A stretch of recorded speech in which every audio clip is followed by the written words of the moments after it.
Hi guys, this is Matswam and today we are going to do some more limit problems.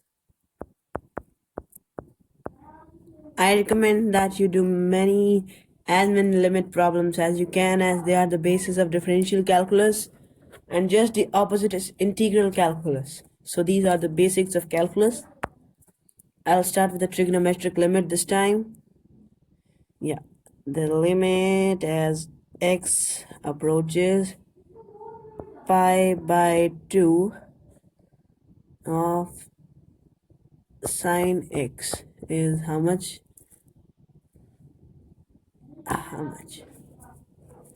So as I told you in the previous video that you are beginners, so you should draw the graph of the function.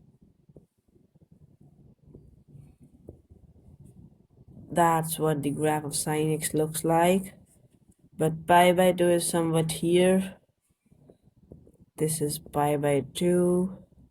And that is where we need to take the limit. So I'll circle it. That's better.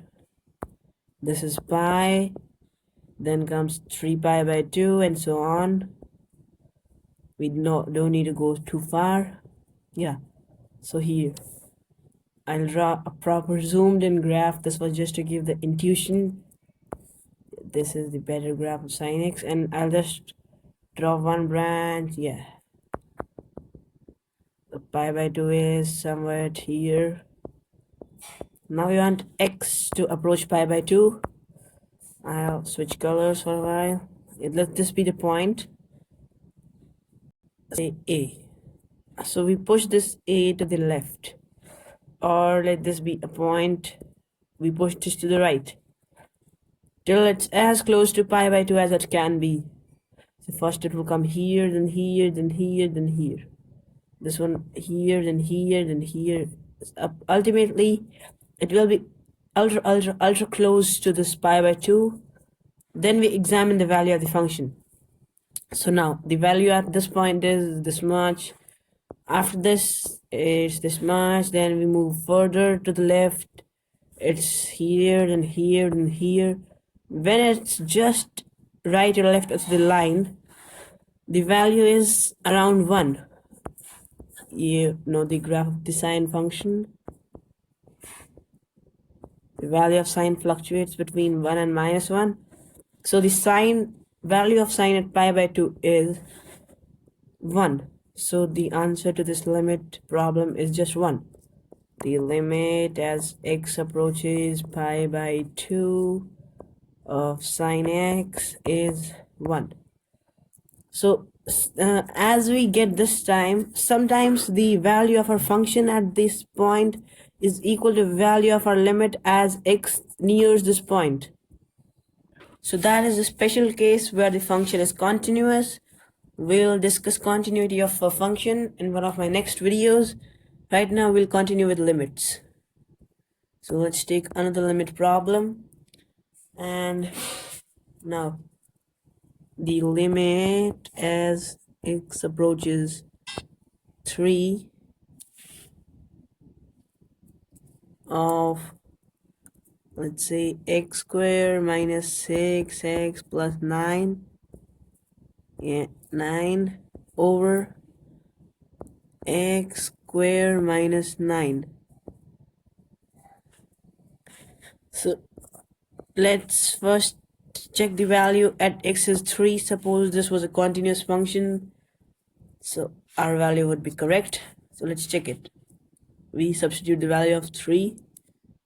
The function at 3 equals 3 squared is 9 minus 6 times 3 is 18 plus 9 over 3 squared is 9 minus 9.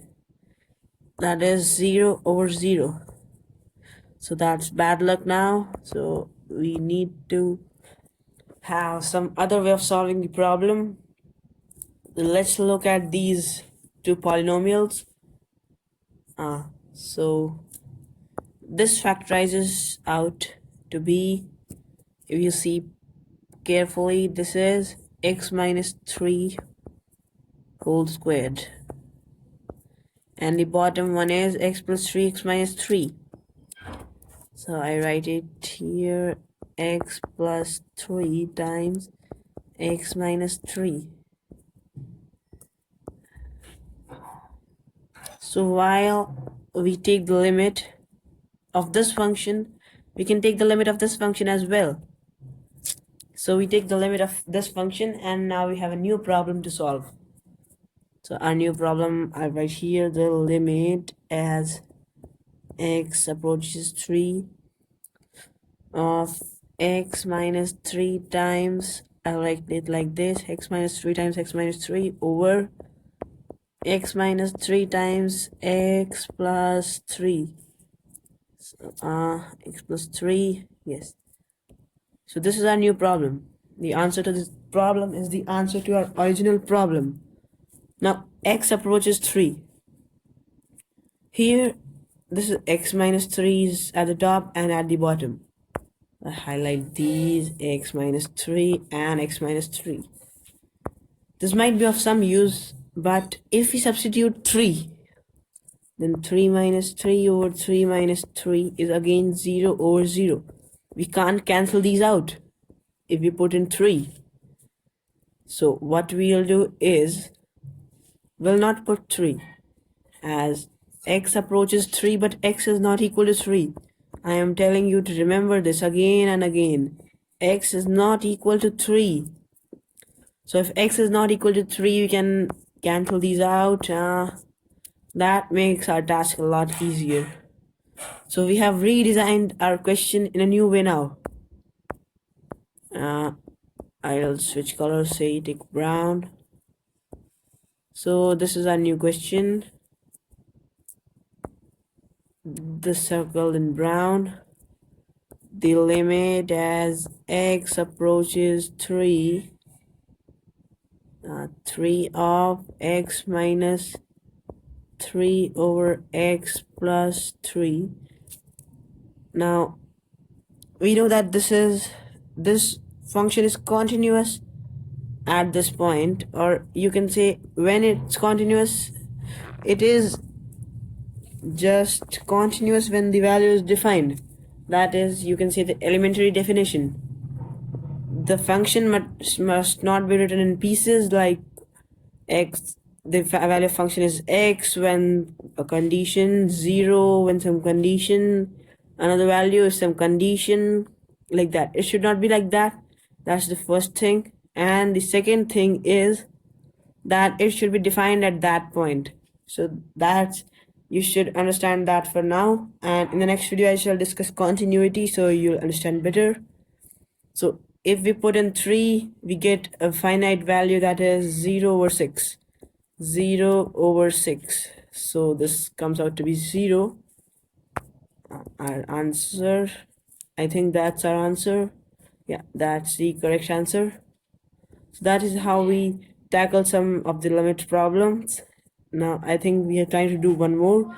We'll take another trigonometry limit. This time we'll take tangent. The limit as x approaches pi by 2 of what tangent x is how much. Now firstly we'll check whether it's defined at this point or not. X approaches pi by 2, so tangent x, tangent of pi by 2. Well, we know that it is not defined at this point, so we can't say that this is continuous at this point. Take this for sure, whenever a function is not defined at a point, it is not continuous at a point. So we'll draw the graph of this function, and you might be knowing it. It's an awkward graph, though very interesting at some intervals. We have to draw some dotted lines here. You will understand these when I tell the peculiarities of the graph. So the graph goes on like this. I have to be a bit careful. And that's the shape of the graph. That's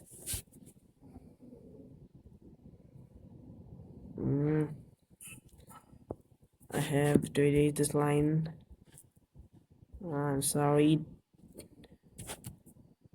So now I switch back to brown to draw another one of these lines.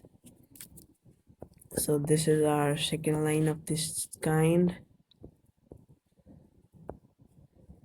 Now we need to understand one thing, why I have drawn these brown lines. This point is pi by 2, this one. So now why have I drawn these brown lines? You can see the perpendicular distance between these lines is extremely small here. That's the perpendicular distance is bit large here, larger here.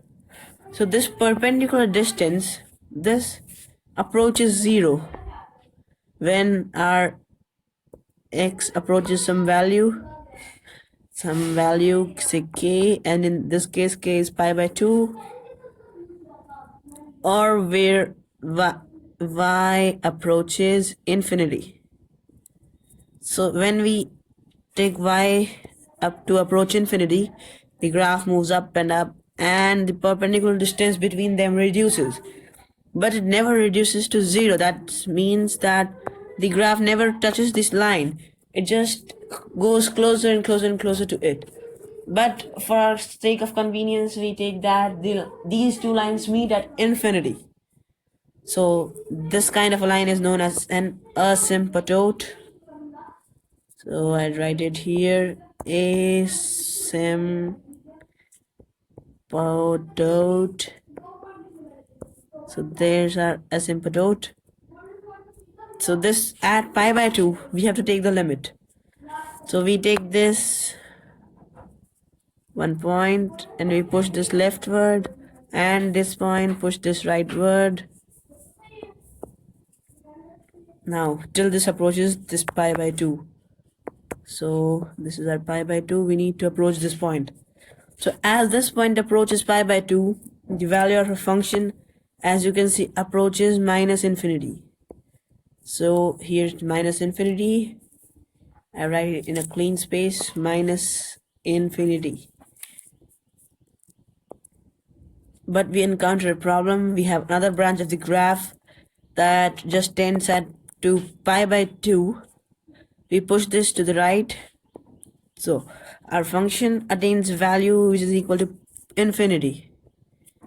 This is minus infinity, this is infinity. Now these two values are completely different. Now why these have occurred? Let me tell you once again. This was one branch, then asymptote, then another branch like this. It started off and then went to the another asymptote here. So at this point, the graph has no value, or the function has no value. This branch attains a value equal to negative infinity. This branch attains a value infinity. So the limit at this point, this is pi by 2 in our case, that is not defined. So the answer to that problem is not defined. We'll write that the limit as x approaches pi by 2 of tangent x is not defined. So we'll do some more limit problems in the next video, and we'll discuss continuity. Bye till then.